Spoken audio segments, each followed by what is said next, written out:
আমাদের এই সরকার আওয়ার পর কিছু পাইছেন নেই? এমনি তো দাদা আমরা চাল ডাল পাইতেছি, সব সুখ সুবিধা বলতে চলাফেরার ভিতরে একদম সুখ সুবিধা আমরা পাইতেছি, কোনো বিপদ আপদ হইতেছে না। তার মধ্যে যদি আমরা দয়া করে আমরা যা দেন এমনি ঘর একটা দিতেন আর এমনি এমনি আমরা সুখ সুবিধা মায়ের পান পড়া, মায়ের পান স্কুলে টিস্কুলে যাইতে আসতে অসুবিধা অনেক নিরাপত্তা আছে।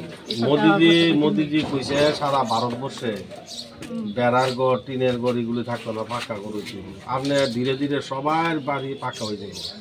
কেউ যদি নিত না চায় দিয়ে মায়া সেটা ঘর দিয়ে যায়, বুঝছেন না? ঘর আপনি কোনো অসুবিধা নাই, আমরা চলাচলতে পারছি, খুব নিরাপত্তা আছি। নিরাপত্তা আছে। রাত্রে 10টা 11টা বাজে মেয়ে ফেলাবে না। আবার এটা আপনার হয়তো সরকারি ভাবে চাল পাওয়া যাইতেছে মাত্র 5 কেজি করে দামটা টাকার কাজ পাইছি না, বয়স্ক লোক নাই।